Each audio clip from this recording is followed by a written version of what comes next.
नमस्कार शेतकरी मित्रांनो, बंधूंनो. आज 7 मे 2026. मित्रांनो, आज आपण फक्त चक्रीवादळ या विषयावर भाष्य करणार आहोत. आणि अ, चक्रीवादळामुळे राज्यात कुठे पाऊस होईल या संदर्भातली माहिती पाहणार आहोत. मी राजभाऊ उगले, राहणार कोठाळा, तालुका अंबड, जिल्हा जालना. मित्रांनो, बळीवंश राजभाऊ उगले या ग्रुपमध्ये, या यूट्यूब चॅनलमध्ये आपले सर्वांचे हार्दिक हार्दिक स्वागत.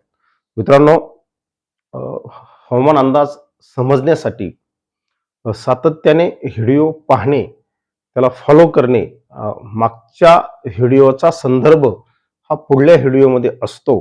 त्यामुळे सातत्याने व्हिडिओ पाहत चला. अर्धवट व्हिडिओ जर पाहिले तर आपल्याला हवामानाचा अंदाज कळणार नाही.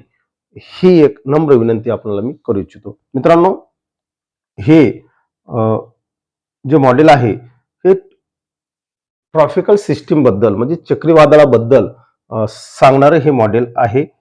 त्या संदर्भातली आपण ही माहिती या ठिकाणी पाहत आहोत. या मॉडेलने मित्रांनो, जी सिस्टीम राज्यामध्ये बनणार आहे, या सिस्टीम जी बंगालच्या उपसागरात सिस्टीम बनणार आहे ती आग्नेय बंगालच्या उपसागरामध्ये बनणार आहे. आणि तिचा परिणाम मित्रांनो या भागातून ती अरबी समुद्रात एंटर करणार आहे. आणि त्यानंतर ते आपण सांगितले होतं, एक तर सिस्टीम ओमान या देशाकडे जातात, किंवा यमन, किंवा पाकिस्तान, किंवा गुजरात. तर ही सिस्टीम गुजरात आणि या ठिकाणी ती दीर्घकाळ टिकण्याची शक्यता आहे. आणि त्यामुळे ही कोस्टल लाईनला घासून जाणार आहे. आणि त्याचा परिणाम म्हणून मित्रांनो, घाटावर आणि घाटाच्या भागून साधारणतः 200 किलोमीटर 300 किलोमीटर आतमध्ये पावसाच्या ऍक्टिव्हिटीज वाढतील, असा एक अंदाज तयार झालेला आहे. कशा पद्धतीने सिस्टीम तयार होत आहे ते पहा मित्रांनो. या ठिकाणी ती तयार होते आणि त्यानंतर ती अरबी समुद्रात इंटर करते आणि अरबी समुद्रातून ती मित्रांनो पश्चिम उत्तर करत करत ती पूर्वेकडे सुद्धा मार्गक्रमण करत आहे आणि ती या ठिकाणी स्थिर होणार आहे. आणि त्यामुळे मित्रांनो, हा जो घाटाचा परिसर आहे यामध्ये मुंबई असेल, ठाणे असेल, पालघर असेल, नाशिक असेल, तुमचं पुणे असेल, खाली सांगली, सातारा, कोल्हापूर असेल, अहिल्यानगर असेल, अगदी छत्रपती संभाजीनगर, जालना, बीड इथपर्यंत त्याचा परिणाम होण्याची शक्यता निर्माण झालेली आहे. या चक्रीवादळाच्या ट्रॅक अद्यापही निश्चित झालेला नाही, परंतु सध्या जे मॉडेल आपल्याला सिग्नल देत आहेत त्याचा जर आपण विचार केला तर हे सध्या आपल्याला प्राथमिक अवस्थेत दिसत आहे. यामध्ये सुद्धा अजून चेंजेस होऊ शकतात. मित्रांनो, इतरही मॉडेलचा आपण थोडक्यात कशा पद्धतीने पाऊस होईल त्या सिस्टीमचा परिणाम म्हणून ते या ठिकाणी दाखवलेलं आहे.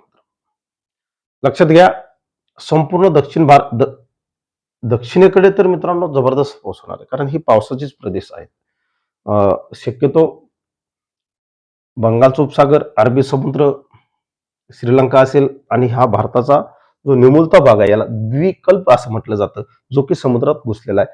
हा एक समुद्रातलाच भाग आहे, एक बेटासारखाच भाग असतो. त्याच्यामुळे या भागाच्या खाली पावसाची ऍक्टिव्हिटीज असतात. या ठिकाणी जर उष्ण उबदार सागरी पृष्ठभाग जर झाला, सागरी सरफेस टेम्परेचर जर झालं तर त्याचा निश्चित परिणाम हा दक्षिणेकडील राज्यात होतो. आणि त्याचा परिणाम म्हणून कर्नाटक असेल, महाराष्ट्राचा कोस्टल भाग असेल, घाट असेल, या भागात त्याचा परिणाम होत असतो. मित्रांनो, या वादळी सिस्टीमचा परिणाम खऱ्या अर्थानं राज्यामध्ये 15 नोव्हेंबर पासून, 15 मे पासून होणार आहे. आणि 15 मे ते साधारणतः मित्रांनो 25 मे पर्यंत याचे परिणाम आपल्याला दिसतील. 15 मे पर्यंत राज्यात कुठेही फारसा दखलपात्र पाऊस नाही, हे पाठीमागच्या व्हिडिओमध्ये आपण सांगितलं होतं. परत एकदा आपण सांगत आहोत. अशा रीतीनं मित्रांनो हा पाऊस लक्षात घ्या, अगदी गुजरात, मध्य प्रदेश पर्यंत, राजस्थानच्या दक्षिण भागापर्यंत टच करण्याची शक्यता आहे. इकडनं हा गंगेच्या मैदानात जात आहे. हे जे गंगेचं मैदान आहे, त्याला आपण उत्तर प्रदेश, बिहार वगैरे आहे या पट्ट्यात सुद्धा तो पाऊस होणार आहे. परंतु असो त्या भागाचं आपल्याला काही घेणं देणं नाही. आपल्याला आपल्या महाराष्ट्राशी मतलब आहे. तर महाराष्ट्र मित्रांनो 15 तारखेनंतर डॅमेज आहे. 15, 16, 17, 18, 19 तारीख यामध्ये अधिक आहे. हे लक्षात घ्या. फार पावसाबद्दल जो सध्या गोंधळ चालू आहे, मे मध्ये कधी पाऊस, तर खूपच गोंधळ आणि गडबड. ही सिस्टीम कशा पद्धतीने कार्यरत होऊन कशा पद्धतीने मार्गक्रमण करते, त्या संदर्भातलं या मॉडेलने आपल्याला विश्लेषण दिलेलं आहे.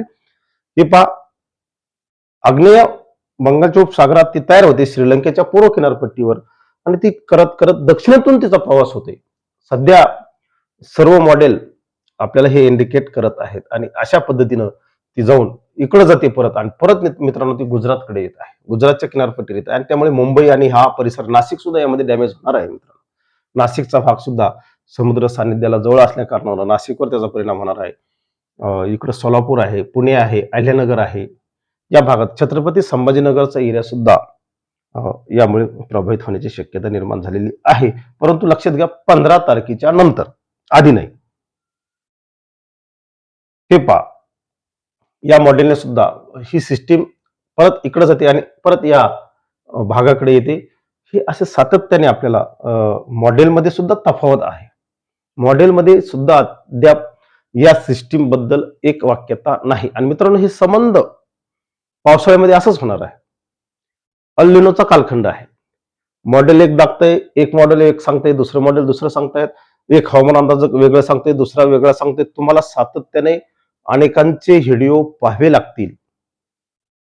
शेवटी तुम्हाला कोणाला फॉलो करायचं हे तुमच्या हातात आहे. परंतु मॉडेलमध्ये जर तफावत नसेल तर हवामान अंदाजकामध्ये सुद्धा, मॉडेलमध्ये सुद्धा जर एक वाक्यता नसेल तर हवामान अंदाजकामध्ये सुद्धा एक वाक्यता असू शकत नाही. त्यामुळे सातत्याने व्हिडिओ पाहत चला. ही सिस्टीम मित्रांनो एक मात्र निश्चित आहे, कोस्टल लाईन ती डॅमेज करणार आहे. अशा रीतीनं आपण हे वेगवेगळ्या सिस्टीम हे पहा. या सिस्टीमचा खऱ्या अर्थानं ट्रॅक हा 19 तारखेचा आहे मित्र. 18-19 तारखेचा हा भाग आहे. या ठिकाणी तुम्हाला संपूर्णपणे ही सिस्टीम दिसते. हे आपलं स्वतःचं मॉडेल आहे, जे की आपण याला पे करतो. मित्रांनो, हे अशा पद्धतीने करत करत ही गुजरात या ठिकाणी जाणार आहे आणि मुंबई वगैरे हा नाशिक संपूर्ण पट्टा छत्रपती संभाजीनगर विभागापर्यंत आमचा स्वतःचा जालना जिल्हा सुद्धा आलेला आहे. तर सातत्याने यामध्ये चेंजेस होत असतात. त्यामुळे व्हिडिओ शेवटपर्यंत पाहत चला. अधिक माहितीसाठी, अधिकृत माहितीसाठी IMD सारख्या विश्वसनीय संस्थेला फॉलो करा. एवढंच या निमित्ताने सांगतो. थांबतो. जय हिंद, जय महाराष्ट्र.